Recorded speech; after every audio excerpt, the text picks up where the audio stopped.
Hello, everyone. Welcome to Fired Up California. I am William Del Pilar, your Californian conservative Latino. Tonight, let's talk Katie Porter. Her campaign is bleeding momentum, viral meltdown, staff abuse allegations, and silence from party elites. And guess what? Steve Hilton's rising. Steve Hilton's the Republican candidate, one of them. And that may be signaling something deeper. California's political fault lines could be shifting. But before we begin, do not forget to click the thumbs up and like while you listen, and make sure you subscribe. Head on over to Grumblings Media. That's our profile on YouTube. Hit that subscribe button and share this podcast. Make sure you also bookmark grumblingsmedia.com where you can see all of our other work. You can follow us on our favorite platform, or your favorite platform rather, YouTube, Rumble, Apple, Spotify, y Pandora, under the handle Grumblings Media. And with that out of the way, let's get down to it. So, Katie Porter's campaign for California governor has plunged into crisis. Look, viral videos, as we all know, have surfaced. They show her explosive temper, not only towards reporters and staff, but we're finding reports of how she's abusive to her own family members per public records. Yeah, domestic abuse is what I'm saying, people. And it's compounding all kinds of concerns about her leadership stability. I'm going to show you a clip here where she says, I am a leader. If you're a leader, you don't need to say you're a leader. You lead by example. People naturally gravitate to you. The difference between a manager and a leader is a manager can sit there and look on paper, check out, done, done, done, done, done. I knew somebody just recently who, good guy, but I just felt when something was completed and done, if it screwed up or didn't work, this woman did not care. And I've seen it with men too, but she didn't care because it was out. Hey, I got it out. I did my job. Well, no, that's not your job. It's to do it above and beyond anything you're capable of, meaning you always strive to do it and be the best. So when she's telling you, I'm a leader, that's a red flag in and of itself. That's an insecure person who has to state that. And she was or is a Democratic frontrunner, but these incidents, they've triggered some serious backlash. Now, some of her party allies, they've stayed silent, and some are calling her to exit the race, mostly Republicans and news people. But her path to the primary is June 2026. That's now under serious threat. The follow-up highlights what I would call a troubling pattern, a pattern that will reshape voter perceptions. All of this is unfolding in a state already grappling with high-stakes issues like crime, homelessness, budget deficits, corruption, climate issues, not in the good way, housing issues. We're in a bad state here in California. So let's get right to it, though. Let's get to the interview that made all this happen. And we've all seen it, but I will take the time here to re-show it here a bit. Let's get to it.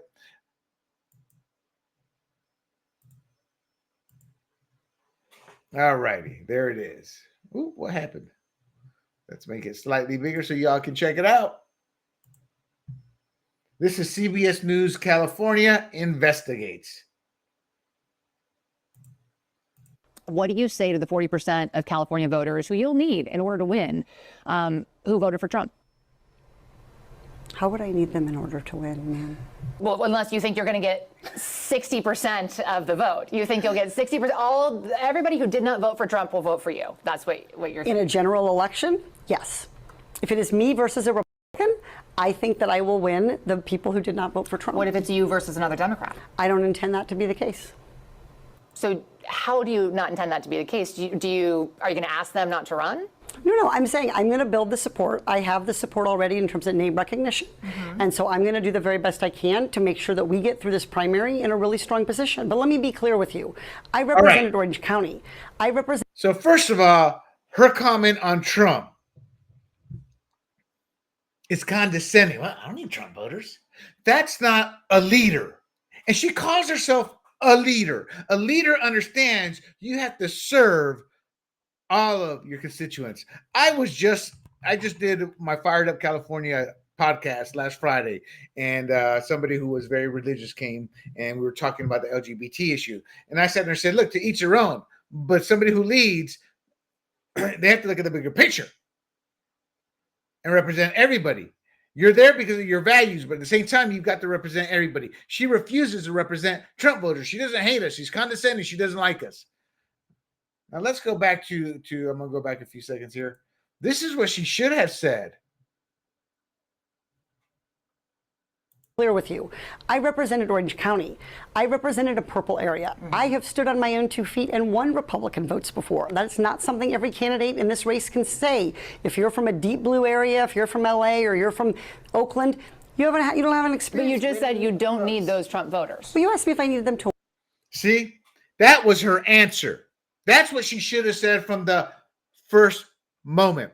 A leader, Katie, would have known that. But you went immediately like, how dare you ask me that question like that? All right, let's keep it going. You don't need those Trump voters. Well, you asked me if I needed them to win. So you don't I think feel you like need this them is to win. unnecessarily argumentative. What is your question? The question. Boom. She's getting defensive right there. She's getting very defensive. Right? That's not leadership, people. That is an arrogant, mean girl. That is an insecure individual. Question is the same thing I asked everybody, that this is being called the empowering voters to stop Trump's power grab. Every other candidate has answered this question. This is not Correct. And I said I support it. So, and the question is, what do you say to the 40% of voters who voted for Trump? Oh, I'm happy to say that. It's the do you need them to win part that I don't understand. I'm happy to answer the question. She needs them to win. If she gets into a close race with another Democrat, which is more than likely, she's going to need them. You know, and as this state gets worse and worse and deeper, more and more votes are going to be shed towards the Republican candidate, whoever that is. And if you're not making any attempt to try to woo some of those moderate voters or NPP, no party preference voters who voted for Trump, that's arrogance. And that's sheer stupidity when it comes to politics. That's the same kind of attitude Hillary Clinton had when she ran against President Trump. Answer the question as you have it written, and I'll answer it. And we've also asked the other candidates, do you think you need any of those 40% of California voters to win? And you're saying, no, you don't. No, I'm saying I'm going to try to win every vote I can. And what I'm saying to you is that... Boom. That should have been part of the answer. Hey, I'm in a purple county. I won Republican voters. That should have been the continuation of that. Well, to those voters. And look, I'm sorry here. Look, we live in an internet era, so don't I grew up with 3 sisters who taught me how to dress. I remember growing up, I had an outfit for every day of the week, and I just kept repeating it. Monday, I wore the same thing. Tuesday, my sister got so mad at me. But yeah, being able to dress properly and understanding this, the setup and where you're at is everything. That's just not an attractive image. And I'm sorry, I'm coming at this as a campaign manager, as a marketer, as I'm talking to you about that. Lighting's terrible. Her hair, her forehead, her arms, the dress, the girth, none of that is pleasing to the average eye. Now, this isn't her fault. This is the setup that was there. And I would have been the same thing. I would have sat down, but I wouldn't have been happy. In fact, I would have probably asked in this type of political race, we need to change the setup. But that's not attractive. It adds to her personality of being mean, callous. It's like you're thinking, Helga, Helga. Oops, excuse me. So let's keep going here. Okay, so you... I don't want to keep doing this. I'm going to call it. Boom, arrogance. She's angry because the interview isn't a softball interview that she was probably expecting from a fellow Democrat, but more of a, not even a harsh interview. She's just asking her questions and Katie Porter does not like the questions, so she's going to call it. And she doesn't realize all this is being filmed. She hasn't learned from all the videos in her past. This could come back to haunt me because that's arrogance. And that's not somebody who thinks in the moment. I'm sorry, that's not somebody who's able to rationalize in the moment. She goes with her emotions in the moment. She doesn't think for herself in the moment. Thank you. You're not going to do the interview with us? Nope, not like this. I'm not. Not with 7 follow-ups to every single question you ask. Every other candidate has answered I don't our care. follow-ups. I don't care. I want to have a pleasant, positive conversation in which you ask me about every issue on this list. A pleasant, see, that's the problem here, people. That's what we've had with Democrats. It's always been softball questions. I forget his name, Steve Burke. Steve, not a good guy, not a good journalist of 60 Minutes. When he did an interview with Obama, I mean, he was literally, it was one softball question after another. I'm trying to calm my language down. I've been told too many times, but as an ex-sailor, I would have put it in a different way. But let's just put it this way. That's what all Democrats are now accustomed to. And she has a very, very, she's unstable emotionally. So, and that's what you're witnessing here. And the only reason you don't see her going off is because she's been doing this now for about 10 years. So, but she still struggles to control her emotions. As you're seeing, she's telling this lady, I wanted a softball interview and you're not giving it to me. So I'm taking my ball and I'm going home. And if every question you're going to make up a follow-up question, then we're never going to get there. And in politics, in today's era, you have to have a follow-up because they never answered their original question. And we're just going to circle around. I am an investigative I have never reporter. had to do this before, ever. You've never had to have a conversation with to end an reporter? interview. Okay, but every other candidate has done this. What part of I'm me? I'm running for governor because I'm a leader. So I am going to make. So you're not going to answer questions from reporters? Okay, why don't we? Right there. I am running for governor because I'm a leader. No, you're running for governor because you want it, because you're power obsessed, as your past shows, because you're arrogant. Look, there's the truth. You got to be a little bit on the, I forget the term they use, but it's kind of like psycho side. They've done studies and all these rich people. When I say rich, I'm not talking about millionaires now, but these uber rich people, they've got this ruthless side to them. I forget the term that's used, but that's clearly what she has. We go through. I will continue to ask follow-up questions because that's my job as a journalist, but I will go through and ask these. And if you don't want to answer, you don't want to answer. So nearly every legislative. I don't want to have an unhappy experience with you. And I don't want this all on camera. I don't want to have an unhappy experience with you either. And she doesn't want to have it on camera. She doesn't see. That's what I mean. She's not thinking. And her staff members probably say, I'm not going to interrupt her now. I mean, telling a reminder you're already on camera. They're taping everything. I would love to continue to ask these questions so that we can show our viewers what every candidate. Look at her. She starts to pout. Feels about every one of these issues. Look at the body language. Oh my God. I've read 2 books on body language, and this one just oozes anger, keeping it in and trying to hold her composure. She's holding it together there because she just wants to go off. But maybe she's starting to realize I'm kind of stuck. That they care about. And redistricting, it's a massive issue. We're going to do an entire story just. There you go. And the bottom line here as well is she's gone through counseling. So maybe some of that counseling was able to come through. Yeah, I mean, she accused Julie Watts, who is the name of this reporter, investigative reporter, of being unnecessarily argumentative. And at the end of the day, it just went south. And what this did is this created a trigger effect. And that's why we got all these other videos. People start, man, I remember she was like this here. She was like this there, you know? So anyway, let me show you the next video here.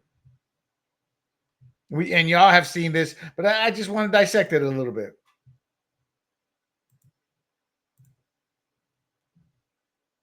We did a study recently this fall in September, and what it showed is if we don't electrify our transportation sector, that we're going to lose more than half. All right, she sounds okay there. She's composed. She's forceful, emotional. She's like, nah, yeah, in a good way. 1 million Californians dying prematurely to air pollution. Now she's looking down, reading notes. But look what's hovering in the background. Da-dun, da-dun, da-dun, da-dun. And other problems, and the state could lose. Get out of my fucking shot. I wanted to tell you that that's actually incorrect. It's not. That's a psycho. She went from composed to that it's electric vehicles. It's that if we don't meet the commitments under the Paris. And the person is trying to tell her something that's not right in terms of what she's saying or has changed. Now, in Porter's defense, this woman should not have been in the shop. They should have had some trigger event where she could sit there and go, hey, flag me. When we used to shoot 15 years ago, oh my God. Yeah, about 15 years ago, before I sold the company I owned, there was somebody always there, you know, to feed me if I was wrong or something, because I did a lot of radio, a lot of television, a lot of interviews. So the fact she didn't have that set up is a little not surprising, I guess, but her reaction to me, her age should be, let's have a setup here in case you say something wrong or something that needs to be corrected. Okay, it does. Okay, you also were in my shot before that. Stay out of my shot. Okay, I'm going to start again with electric vehicles saving us money. Perfect. Okay.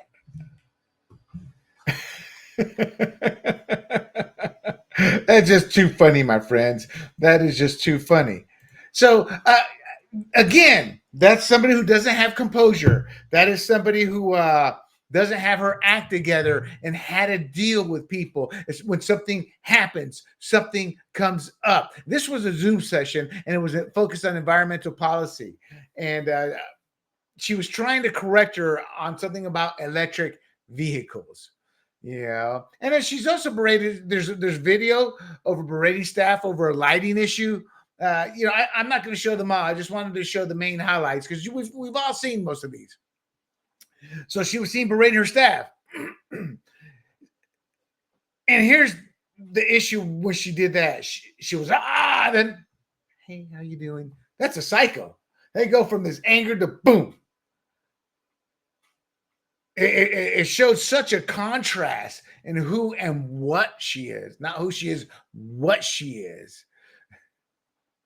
Now, she has come out since this happened. She was on Inside California Politics. She admitted, quote, could have handled things better, unquote. You think? She apologized to the staffer involved. She stated, I'm going to be honest with you. I know that video, and that video was several years ago, as you know. I apologize to that staffer. That's super important to me. No, it's not. It's not important to her. She doesn't have control of her emotions. So I used to go through that a lot, but I would never berate the staff. I would berate the screw up. I go, y'all can't be doing this. And my voice says I was military, but I always apologize, but I never attacked a specific staff member. I chewed them all out as we do in the military. She makes it personal, you know, and she says, I will continue to try to hold myself to do better. Really? Really? You know, but hey, are there more videos? I don't know. She was pressed on whether more videos exist, and she refused to confirm or deny that, which translate, yes, there are likely more videos out there. Again, quote, I'm taking responsibility for this situation. I'm also not going to back down from fighting back for California for being tough. It's not that she's not tough. She's mean. She's a mean girl. She's vicious. She's ruthless, but all in the negative ways. Meaning, when she goes and meets her maker, it's probably just gonna be family at that funeral. You know, and do you really want to be like that? No, I don't care how many people show up at my funeral. It's my family and the rest of the world. But my point is simple. You got to treat people right. There's 10 zillion people I don't get along with. And I'm straight and ruthless and cutthroat, people say with them. But it's purely honest. I'm not chewing them out. I'm just telling them the truth in a nice way. I try to make it nice. She just get the bleep out of my face.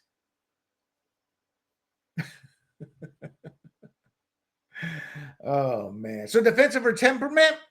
Do people defend her temperament? Well, let's find out. She describes her toughness as a strength. People who know me know I can be tough. No, people who know you're a mean, you know what. And then she goes, I need you to do a better job expressing appreciation for the amazing work that my team does. No, she just got caught. She's not going to change. So there was a 2023 statement from the Washington Post too, where she acknowledged holding herself and staff to a high standard. No, she holds her staff to a very high standard, but not herself. A good leader will look in the mirror at how they're treating their staff. A good leader's staff will gravitate to them. That staff has high turnover, and they're not going to gravitate towards her. Then she did give a statement to the LA Times, again, expressing regret. I fell short of my own standards. So let's talk about some of the divorce allegations. This was a trigger event. It's like, so when this happened, all the dominoes fell, including her divorce in 2013.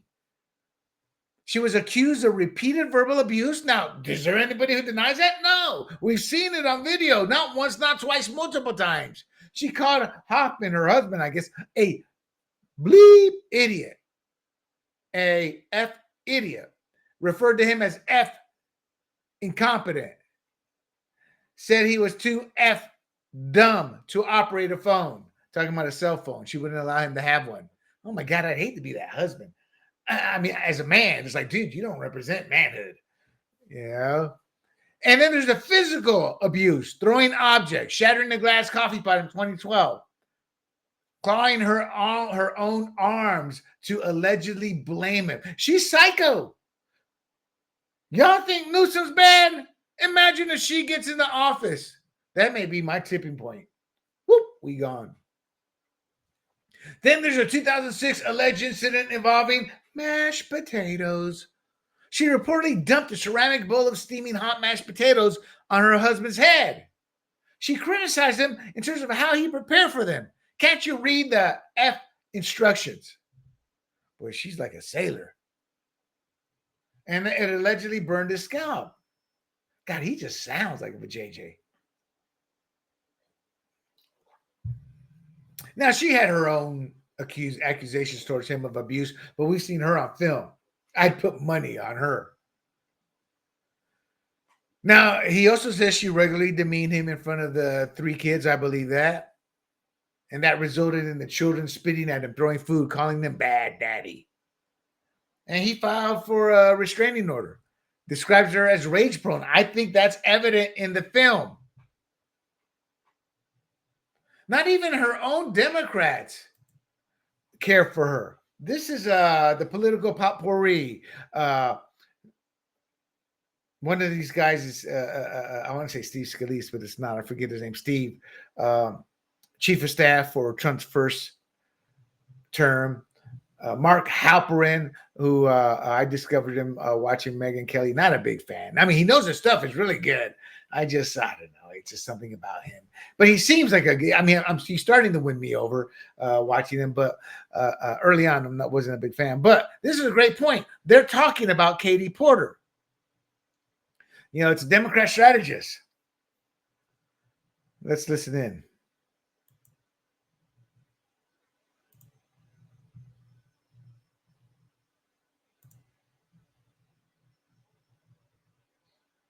Off, what would you say? I gotta go. Dan, if you were staffing her and she came off, what would you say? I gotta go. What would you say? What would you say to her if you were staffing her and she did that? Well, the challenge is that is who Katie Porter is. I spent a lot of time around that office. For those who don't know, she went to Harvard Law School. Elizabeth Warren was one of her professors. She considers herself kind of an accolade. Okay, I should have stopped earlier, but that's who she is. He's flat out stating that's who she is. Think about that. What he's saying is what we're seeing on camera, that's who she is. Of Elizabeth Warren. She is condescending and patronizing. She absolutely believes that she is right. You are wrong. She's condescending, patronizing. She's always right. You are always wrong. You know, I can be like that, but I have a caveat. Show me the data, prove me wrong, and I'll be more than happy. I mean, I'm not condescending like that, or that. What I'm trying to say is I'm tough in that sense. But I always tell them, prove me wrong. Somebody like her doesn't care if she's proven wrong. She'll just get madder at you. And that's a core difference between being a leader, a strong manager, a team player, etc. Is you understand the give and take. She doesn't. smarter than you. It comes across. So, you know, you have to start with, Mark, the fact that, like, you have to sit and ask questions and have respect for the person who's asking you questions. She doesn't respect Trump voters, and she didn't respect those type of questions. You just can't talk to people. You see that? She doesn't respect Trump voters. The fact that all this is coming out is good. And not because I'm a conservative, but because no party should have a leader like that. But Trump, no. Trump works with his people. He just tough and stands his ground against those who criticize him, which is all he's done. Like that. And that is Katie Porter's problem. It's why so many people dislike her and disliked her in Congress. Yeah. Do you guys think she's the front runner? I hope so. We might actually have a chance in California if she is. She is today because the base loves her. Yeah. Yep. 40% of Californians vote Republican. If they gerrymander, that doesn't affect the governor's race. And I think that's one reason why Democrats in California are so worried. I mean, they're talking about congressional seats, but they see the shifting tide. There's maps out there. You can check them out, how much redder. The problem is the urban areas. The Republican message has to get into the urban areas, and it hasn't for, God, probably 100 years now. All right, let's keep going here. Another strategist, Gail Kaufman, called the videos a disaster and, quote, amplify what her reputation already is. Her rival, Betty Yee, urged Porter to drop out. She declared California's first female governor should be, quote, a trusted, respected leader we can all be proud of, not a viral embarrassment, unquote. She labeled Porter, quote, a weak, self-destructive candidate unfit to lead California, unquote. And then she warned, quote, the stakes are simply too high for her to stay in this race, unquote. Now, a lot of Democrat leadership has been silent. I could toss some names, but who cares? Just realize that they have been silent. But an anonymous former House colleague described Porter as, quote, apparently the smartest person in every single room, unquote. Sarcasm. Quote, and she's not afraid to make you know it, unquote. So Alex Padilla, he was urged by some Democrats to enter the race, commented to CNN, I'm not even sure what to say. See, that's a big blow. The truth is, there are people out there now who could jump in and immediately take this lead. Now, the candidate deadline filing is March 6, 2026. And it remains to be seen if she can maintain this lead, which she, as you will find out, she has kind of lost. So if she can regain it. So you can darn well bet that the Democrats are huddling together, and she's probably got a window before somebody goes, I'm jumping in. So that begs the question, does she have relations with Democratic colleagues? And if so, how good are they? Well, they're actually fractured. And one of those is Nancy Pelosi. They did not get along well in Congress. Pelosi criticized Porter at one point. Former colleague Jared Huffman, he's a former representative. He offered a terse remark. He told the LA Times, what can I say on the record that does not insult my colleague Katie Porter, unquote. Another representative described Porter in last year in Orange County, quote, an abusive, self-centered bully with a whiteboard, unquote. Now, her campaign's downplaying all of this. You know, say, oh, I love and I admire Pelosi. I'm proud of the many times we worked together. And she does have support from the Teamsters Union. They don't care who you are. They own you. They own you, Katie. We know. See, if there's somebody she's not going to be mean to, it's a union. They knock her out by backing another candidate. So that's somebody she's never going to be mean to, but because they own her. We need strong leaders like Katie Porter. No, you need a tool like Katie Porter to get what you want. And David Min, David Min is a flat out liar. He's voiced support her. You know, I've got Asian in me. I've got half of those Asians, but sometimes I look at my brethren, Asians out here, like, what are you thinking? What are you doing? But hey, anybody and everybody is corrupt. A lot of my brethren Latinos, a lot of Asians I know, a lot of blacks, a lot of whites, they get corrupted by the power, the money. And that's David Min. So this gets interesting. Let's look at this is Kalshi. No, I want to say Harry Enton, but it's not. But let's take a look at how she was polling after this came out.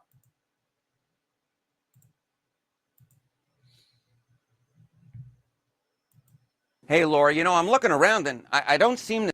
Yes, that's Harry Enton. If y'all have not seen Harry Enton, he is hilarious. He will have you cracking up. I use his clips a lot just because he's funny, but he is like the demo. He doesn't sugarcoat it.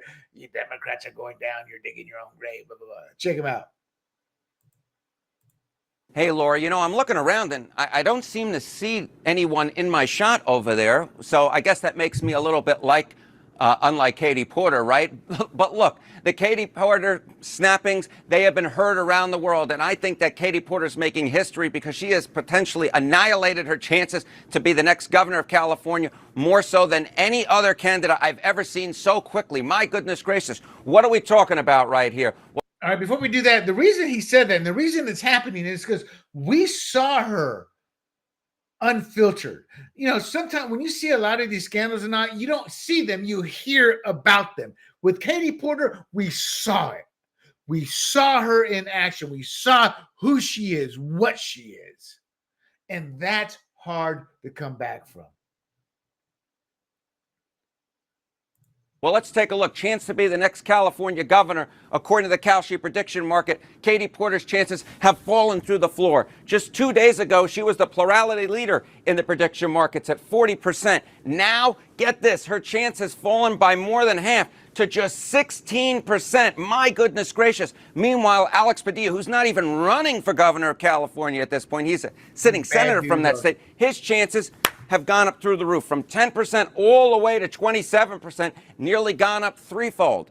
Now, one of the big reasons why the prediction markets have moved so much on Katie Porter's chances to be the next governor of California is because people are really interested in this story. Take a look here. Google searches for Katie Porter at an all-time high, despite Katie Porter having a long political career. Get this, up over 10,000% versus just a week ago. And not so surprisingly, the top topic searched alongside Katie Porter at this point, interview. It turns out maybe you shouldn't snap at a local political reporter.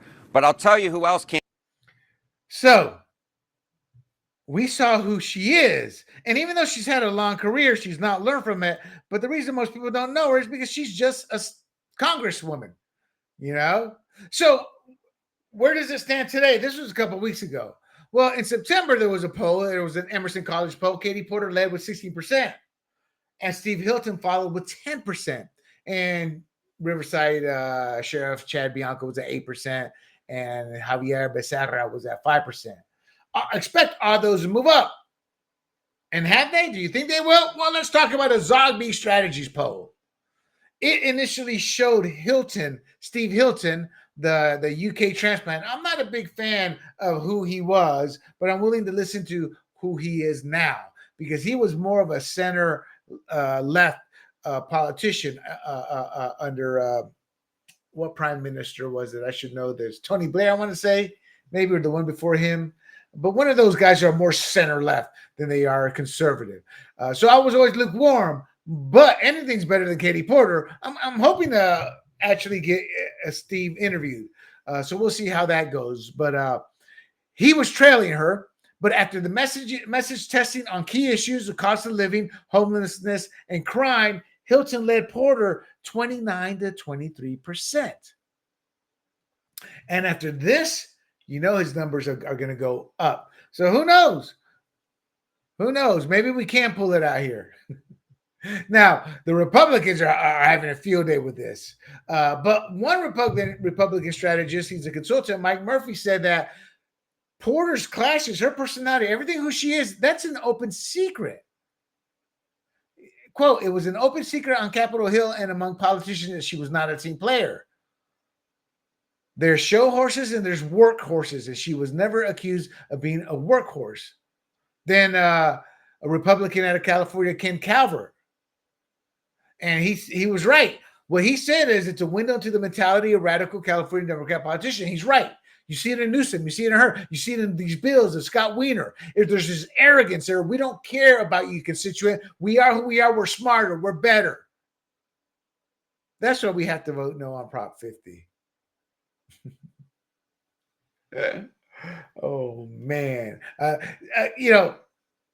She's got anger management issues like we've not seen with politicians recently. And there are probably some who are worse than her, but she got caught on camera. She's not somebody who needs to be leading the state of California, much less a PTA meeting. Now, there's also prior workplace accusations. She was accused of making rude and racist comments to aides. She allegedly ridiculed individuals for reporting sexual harassment. So what you're seeing, a misogynist is what she is. During her 2018 congressional run, then she played the victim card. She says she's a victim of domestic violence, which from everything we've seen is more her husband. She's a single mom who, quote, protected my family, unquote. Well, we've seen statements that says she didn't even care for her kids. So she tried to play the female victim card. I mean, she just steps in it over and over. Here's a clip here where she refers to pedophilia as an identity. And, it's like, just a different classification. Check this one out.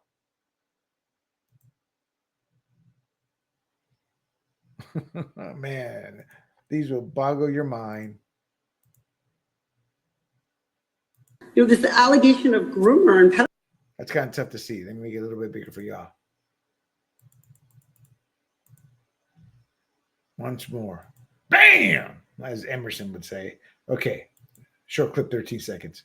This allegation of groomer and pedophile, it is alleging that a person is criminal somehow and engaged in criminal acts merely because of their identity, their sexual orientation, their gender identity. If you are a pedophile, yes, you are a criminal. It's against the law. And she's defending it. She's defending it. Man.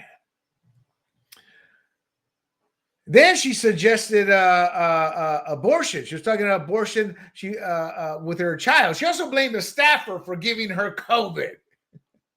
So pedophilia is an identity, blaming a staffer for giving her COVID, shouting at a staffer to get out of the frame shot, berating the staffer over the lighting, trying to be a mean girl to a investigative journalist doing an interview, and all these, her own side talking about who and what she is.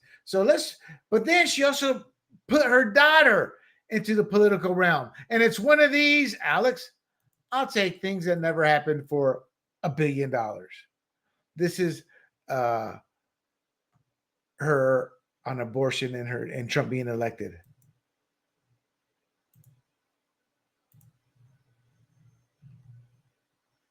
So on election night, I went to pick up my daughter from water polo practice, and she's 12, and she got in the car and she was crying.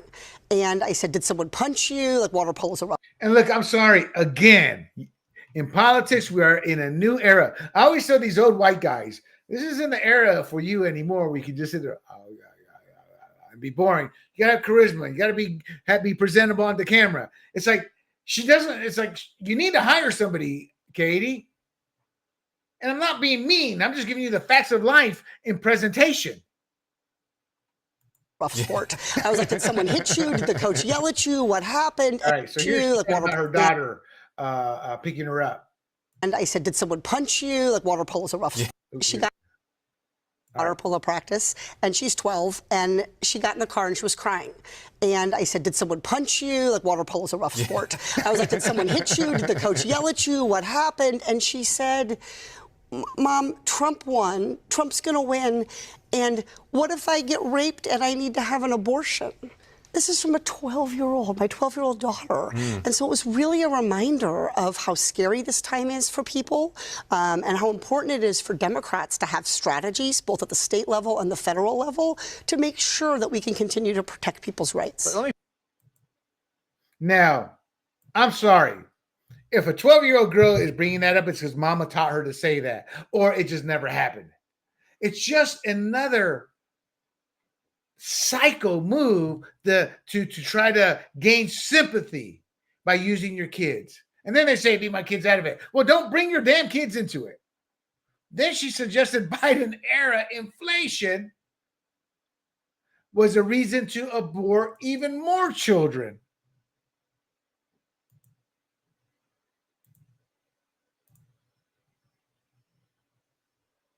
Oop, let me turn it on. President Biden has said that inflation is the number one priority for the Biden White House to try to get under control right now.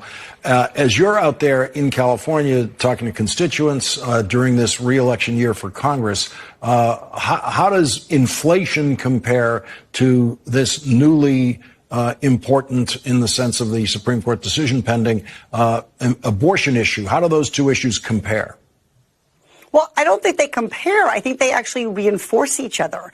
So the fact that things like inflation can happen and it can become more expensive to feed your kids and to fuel your car is exactly why people need to. So she's saying inflation is correct, makes everything more expensive. To be able to be in charge of how many mouths they're going to have to feed. How many mouths they have to feed. You need to be in charge of how many mouths you have to feed. And she's referring to abortion, having the right to have an abortion because, hey, it's expensive. It costs so much. Life is up and down in the cost. That's not a reason to sit there and have an abortion because that's a temporary thing, the economy. So I think the fact that we're seeing this jump in expenses, that we're seeing people having to pay more in the grocery store, pay more at the pump, pay more for housing, is a reason that people are saying, I need to be able to make my own decisions about when and if to start a family. So when and if to start a family. She's using inflation as a reason to have an abortion. I don't think we're going to see them. I don't think it's about comparing them or contrasting them. I think they reinforce for people just how big of a responsibility it is to take care of a family. She's a scary woman. She's a scary woman.